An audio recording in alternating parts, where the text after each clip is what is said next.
Praise the Lord. True Light International Ministries வழங்கும் வேதத்தின் வெளிச்சம் என்ற நிகழ்ச்சியின் மூலம் இயேசு கிறிஸ்துவின் நாமத்தில் உங்களுக்கு அன்பின் வாழ்த்துக்கள். இன்றைக்கான கேள்வி, தரையிலே முகங்குப்புற விழுந்து 3 விசை வணங்கினது யார்? நெடுந்தாங்கிடையாய் தரையிலே விழுந்தது யார்? தரையிலே முகங்குப்புற விழுந்து 3 விசை வணங்கினது யார்? நெடுந்தாங்கிடையாய் தரையிலே விழுந்தது யார்?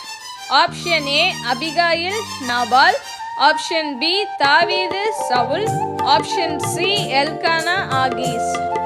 Option A Abigail Nabal, option B தாவீது Saul, option C Elkanah Achish. மறக்காம உங்க ஆன்சரை கமெண்ட் பண்ணுங்க. நீங்க ஃபர்ஸ்ட் டைம் பார்க்கறீங்கன்னா லைக், ஷேர் அண்ட் சப்ஸ்கிரைப் பண்ணுங்க. நேற்றைய தினத்திற்கான விடை கீஸ் அபிகாயில். மகா பராக்கிரமசாலியான மனுஷன் கீஸ். 1 சாமுவேல் 9ஆம் அதிகாரம் 1ஆம் வசனம். மகா புத்திசாலியும் ரூபவதியுமாய் இருந்தவள் அபிகாயில். 1 சாமுவேல் 25ஆம் அதிகாரம் 3ஆம் வசனம். God bless you.